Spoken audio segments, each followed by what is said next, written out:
You are listening to the Keep the Weight Off podcast with Dr. Angela, episode number 17. Welcome to the Keep the Weight Off podcast, where we bust all the dieting myths and discover not just how to lose weight, but more importantly, how to keep it off. We go way beyond the food, and we use science and psychology to give you strategies that work. And now your host, Dr. Angela Zechmann. Hey everyone, and welcome back to the podcast. Super excited today. I had this idea that I wanted to talk about something that I actually consider to be like the most powerful weight loss tool out there. And it's something that I don't really talk about all that much, but it's becoming more and more clear to me recently just how important this tool is. And so it's something that I'm just curious, like Marshall, say hi, first of all. I forgot to introduce Hey, everybody. I'm here. Have any idea what that tool might be? I'd be surprised if you knew because I haven't really explicitly talked about it all that much. I would say for me, in the past, it would have been the scale. Yeah. Sure, that's not the right answer. Yeah, because we've already talked about how inaccurate that thing is, right? You're right. And yeah, okay. So a lot of people, and so for you in the past, it would have been the scale, but now you know better. So Yeah. a lot of people think, like, what about some sort of diet plan, or maybe it's their gym membership that's really going to help them lose weight, or maybe it's their personal trainer that's really going to help them lose weight, or maybe it's like they'll order a Peloton and think that that's going to help them lose weight. And so what I want to say is that none of that's going to work. I mean, it might be helpful, but it's not your most powerful tool. And so what I want you to understand, guys, your most powerful weight loss tool is very, very simple. It is a piece of paper and a pen. A piece of paper and a pen. In other words, a notebook or a journal and a pen. You could use a pencil too, that's fine. But that's your most powerful weight loss tool.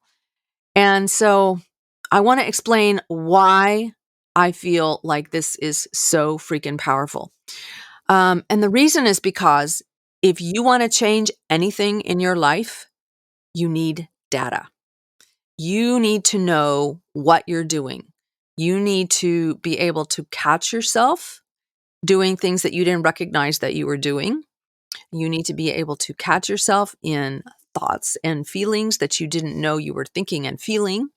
And you need to be able to use your higher level brain, your human brain, not your primitive animal brain. So we all have actually have 3 levels of our brain, but the prefrontal cortex, which is the most evolved part of your brain, is that part of your brain that's in touch with your long-term solutions, long-term goals and ideas and dreams and hopes.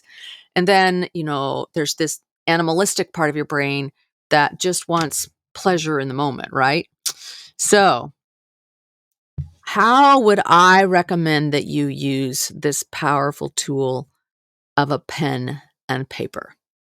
The first thing is with meal planning. So you want to plan your meals at least a day ahead of time. So I always do it in the evenings after dinner. And do you ever do that, Marshall? Like, do you plan everything in the evening, or do you do yours mostly in the morning? I do mine like during the weekend for the whole week. You do? Oh, good for you. For meal planning. Yeah, that's actually a more advanced skill. That's great. But you've been at this for a while now. So yeah, so we all have there's the early weight loss skills and the more advanced weight loss skills, and planning for a whole week in advance is an advanced weight loss skill. So I, obviously I do go to the grocery store and get the food, but the night before is when I really start thinking, okay, what am I going to do tomorrow? What's my day going to look like tomorrow? And I think it through. Where am I going to be? Is it going to be an office day? Is it not going to be an office day? Because I'm not in the office every single day. And so you actually, what I want everybody to understand is that your day begins the night before. Okay. Everything about your day begins the night before, because the night before is when you decide what you're going to eat. It's when you decide how much sleep you're going to get and how well rested you're going to be. So all of those decisions that you're making at night are directly going to affect the next day. And that's one thing that took me years to figure out. I always thought my day began when I woke up in the morning. Your day begins the night before. So I figure out exactly what my day is going to be like the next day. And to the best of my ability, obviously things happen, but to the best of my ability. And I plan exactly what I'm going to eat the next day. And so in the beginning, I recommend that you actually write it down. Write down exactly what you're going to eat so that there's absolutely no question in your mind. Okay. And I recommend that you get as much of it ready ahead of time as possible. So what I do is the night before, and so tonight I'll do it for tomorrow. I get my breakfast ready. I get my lunch ready. I know exactly what I'm going to have for dinner. I get any snacks ready. I put it all in the refrigerator. And then I have a little cooler that I carry with me. And I just throw everything in the cooler in the morning and I'm out the door. So that's like, and I have had people stay with me and they're like, what are you doing? Like, I'm like, I'm getting everything ready for tomorrow. Like I'm not gonna wing it tomorrow. So why would that be important? Any idea, Marshall? Like, why is that so important? So that when you're tired, well, for me, Yeah. I would say if I didn't do it the night before, then I can get caught off guard and I'd be more likely Yeah. to slip or Yeah, yeah. exactly. That's exactly it. And you don't have to necessarily do it the night before, although it's easier for me to do it the night before. You could do it in the morning, but if you make your eating decisions ahead of time and you're using your prefrontal cortex, you're not using your primitive brain, in other words. You're using the executive, more human, more evolved part of your brain to make your eating decisions. You're going to be much more successful because here's what happens. You also have this primitive brain. Your primitive brain, which is your animal brain, has only three motivations. It has three motivations: seeking pleasure, avoiding pain, and reducing effort. So your primitive brain is like a lot like a toddler in a candy store. It's like, gimme, gimme, gimme. I want this. I want that. I want that. I'm tired, all of this. And so it's going to come up with all kinds of reasons all day long for why you should indulge in something pleasurable or more convenient. And if unprocessed food that's good for you is not readily available, you leave yourself at the mercy of this primitive part of you. And I actually say you leave yourself at the mercy of the food industry because you're going to fall prey to their tactics because the food industry is very, very happy to lure you in. And we've already talked about it on earlier podcasts where they're luring you in, trying to get you to crave stuff. They're trying to make things very convenient for you. They're trying to get your primitive toddler brain hooked when you're a young child. And they do all of this so that they have control over you, right? So what you want to do is you want to take over the control and you want to use your pen and your paper to plan your meals ahead of time.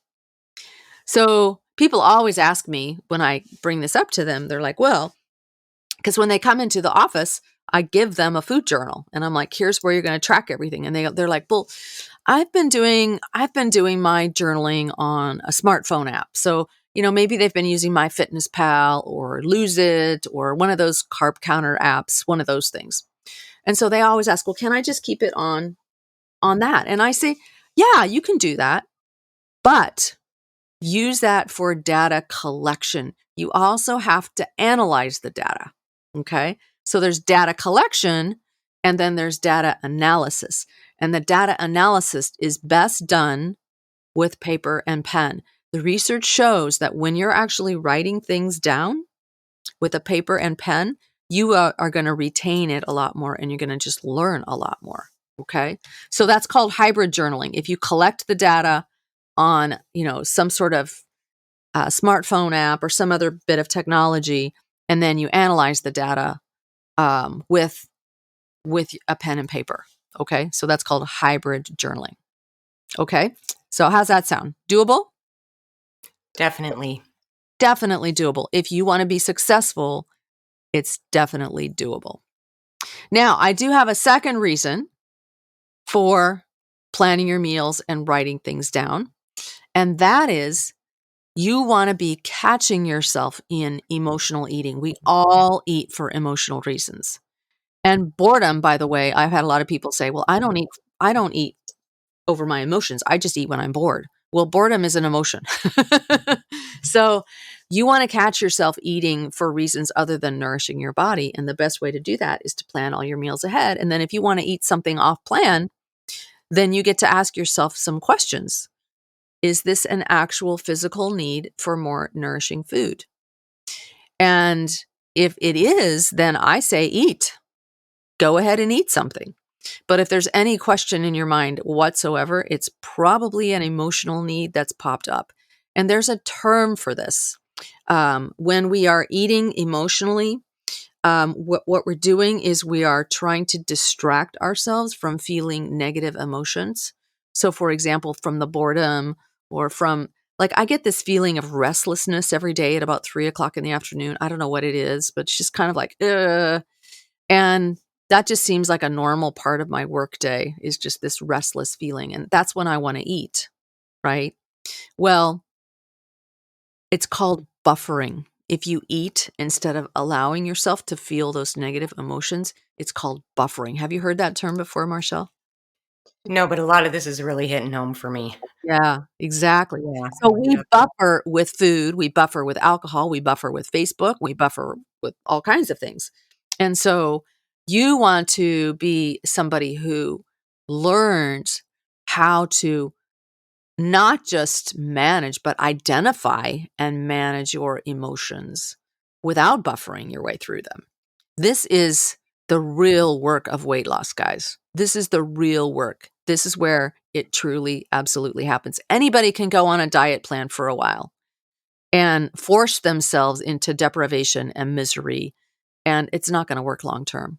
The long term, keeping the weight off, the long term solution is to really learn what's going on inside your head that you are trying to eat your way through.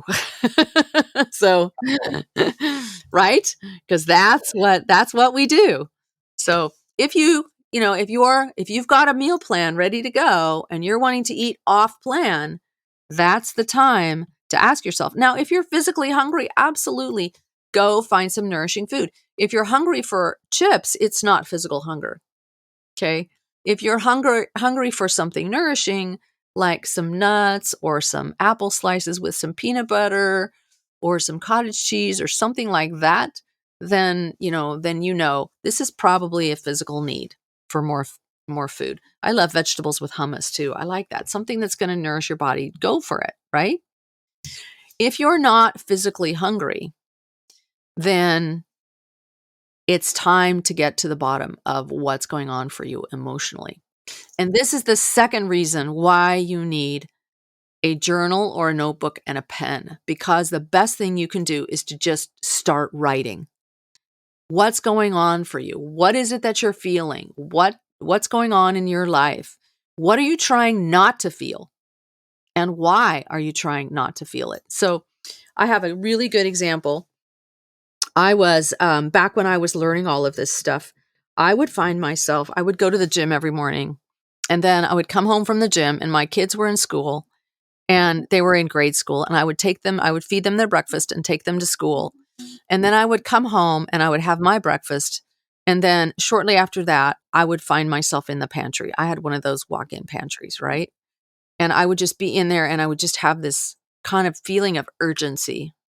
I know we've all felt this feeling before. It's just this very uncomfortable feeling of urgency. And I was working with an eating disorder specialist at the time, and she said, well, when that happens, what you need to do is to go sit down on your sofa and write out a page. Just write a page, handwrite it. And I was like, Okay. And she said, and tell yourself, if after you've written, you still want to eat, then go eat, but not until you've written first. And here's what I discovered. I just started writing, and under the surface of that uncomfortable feeling, I wrote down, okay, I was at the gym and I was watching women in the bathroom. I had gone to the bathroom and I had watched women in the bathroom and they were getting ready for work. And I was like, wow, they're doing important things. At the time, I was home with my kids, right? And I realized that feeling that felt so uncomfortable for me was jealousy. I was jealous. I was like, these women are doing important things and I'm going home to my kids, which at that time, I didn't feel like I was doing anything important. Now I realize I was, but they were off at school all day and I was bored at home and I was jealous. And so the rule was that you do something, you take a baby step. So a baby step is something that either takes about 20 minutes to do it it um or it costs less than $20. That's a baby step.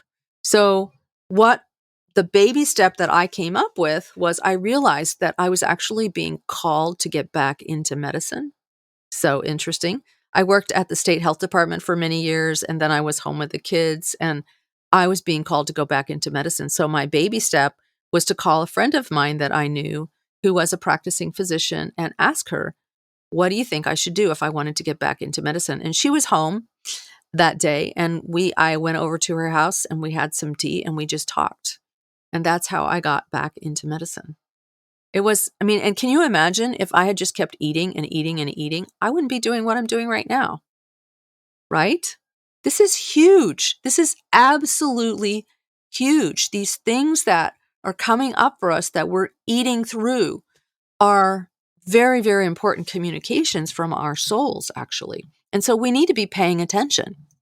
So that's why I say your pen and paper are your most powerful weight loss tools. Your pen and your paper. Use them to track your food, to decide what you're going to eat. When you're writing, you're using your executive brain. Use them to track it, and also use them when these emotional things come up. And use it to just start doing some journaling and find out what's really going on for you. Does that make sense?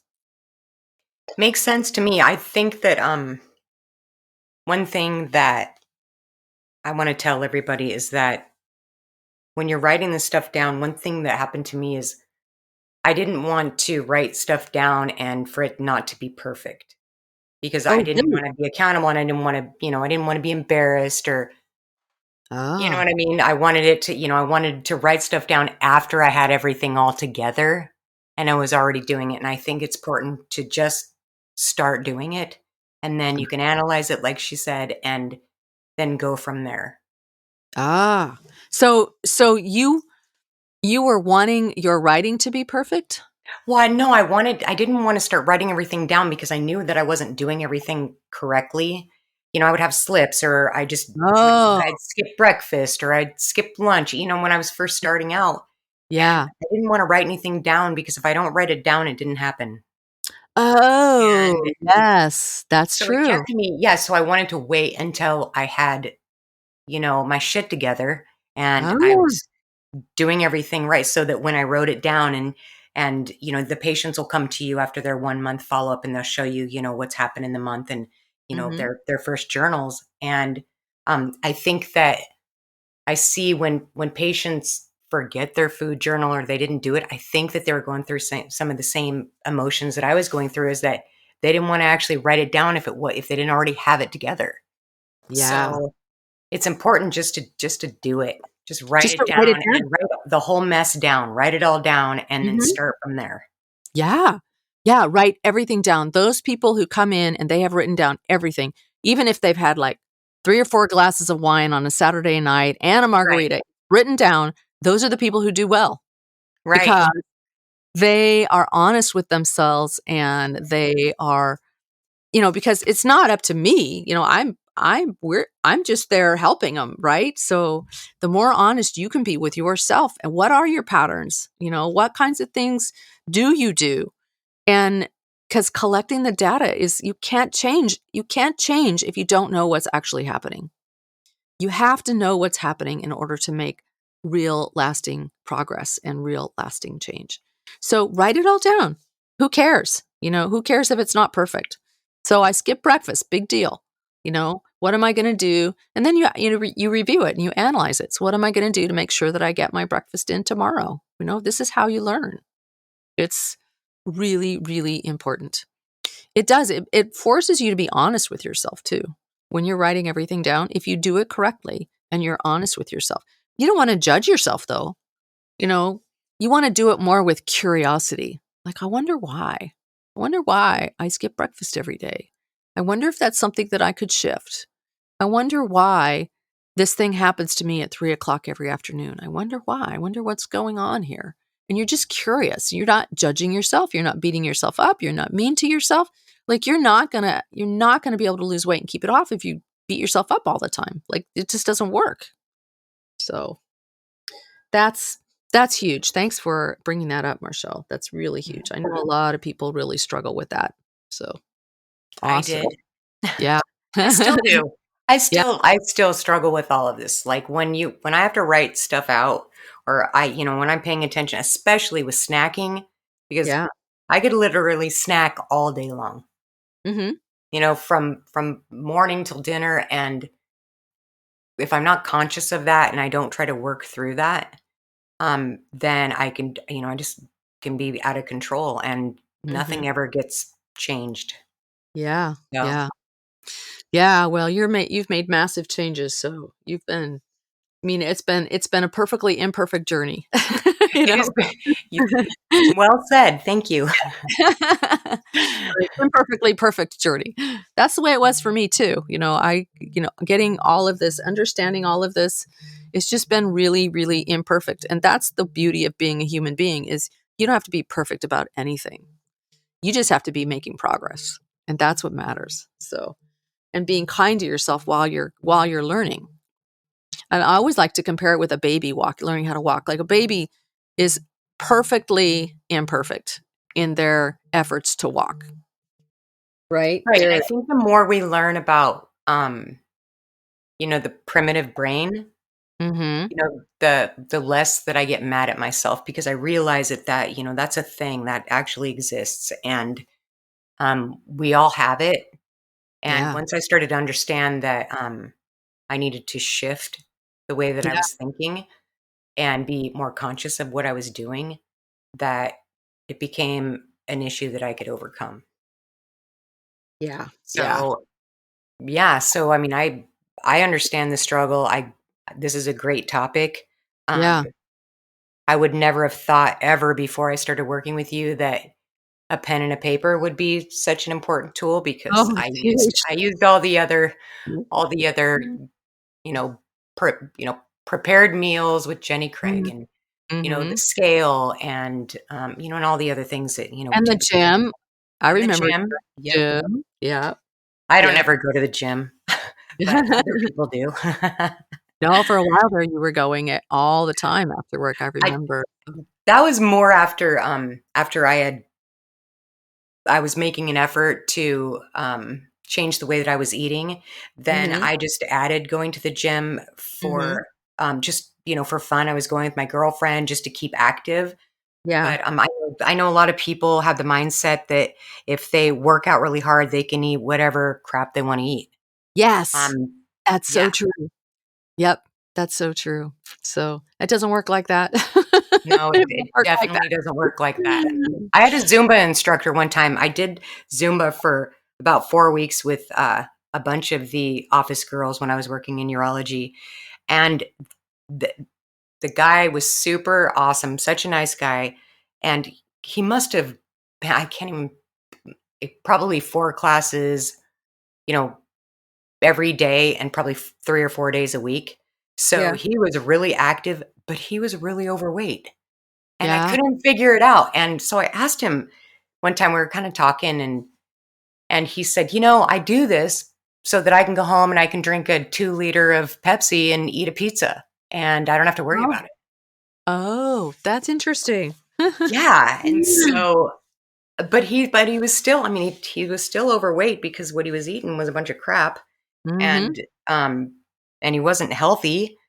Right. So, I don't know, just put it into perspective for me that a lot of people Yeah. just use, the exercise so they can Mhm. misbehave with the other part of their Yeah. life, but, yeah, this has been it's a struggle to do all this. I mean, it's especially if you're having to attach, emotions to your cravings, because for me, if I'm craving something, I have to be really careful. I mean, I think anytime I crave something, it's probably because 'cause I'm not physically hungry. It's Mhm. for another reason, and it happens a lot. Yeah, it does. It happens all the time. So, Mhm. and that's the other thing is, you know, these urges to eat emotionally are probably always gonna be there. The question isn't, are you ever gonna get rid of those urges? The question is, are you going to learn how to manage them without giving in, right? So, Right. yeah. And the way you do that is with pen and paper, figure out what's going on, figure it out. So, that's great. So, remember your toddler brain, your primitive brain has three three goals in mind. It's seeking pleasure, avoiding pain, and reducing effort. And of course, the food industry is all over that, constantly tempting you with pleasurable food, trying to make it more convenient for you. So you have this whole industry that is totally on the side of your primitive brain. And you want to recognize that if you want to stop this whole crazy cycle, you want to get your pen and paper out and use it for meal planning. So the night before, you plan all your meals ahead of time. So you're using your prefrontal cortex to make the plan, right? And then during the day, if you find that you are not following your plan, you use your pen and paper to find out what's going on. Like if you have urges to eat off plan, maybe you're not actually eating off plan, but you're having urges to eat off plan, then you use your pen and your paper to actually sit down and do some writing and find out what is the underlying emotion that I'm feeling here and what can I do? What's something that would cost less than $20 or take less than 20 minutes that would move me towards my future, towards my future in a baby step. Okay? So, a baby step way to move you into your future. And that is just absolutely huge. You do this, you'll lose weight and keep it off. So, that's awesome. And if you want more help and you want a supportive community, I do have an online course and community called Journey Beyond Weight Loss, and we open it up 3 times a year. So that's something to consider as well. So, because we're all helping each other out, and it's very nice when you're going through this stuff to have a community of people there. As a matter of fact, it's almost imperatively important to have a community of people that you're doing this with because you've got a whole society that is not on your side. So, okay. Do you have any other comments or No, questions or anything? no, Awesome. thank you for talking about this subject. I think Yeah, it's I great. think it's super, super important. So, all right, guys. So get out there, get a journal, get your pen, and get going, and get your planning done, and do some investigating. And we will see you next week. Okay. Take care, everyone. Bye bye. Hey, if you really want to lose weight and keep it off for good, your next step is to sign up for Dr. Angela's free weight loss course, where you're going to learn everything you need to get started on your weight loss journey the right way. Just head over to journeybeyondweightloss.com/free course to sign up. Also, it would be awesome if you could take a few moments and write a review on iTunes. Thanks, and we'll see you in Journey Beyond Weight Loss.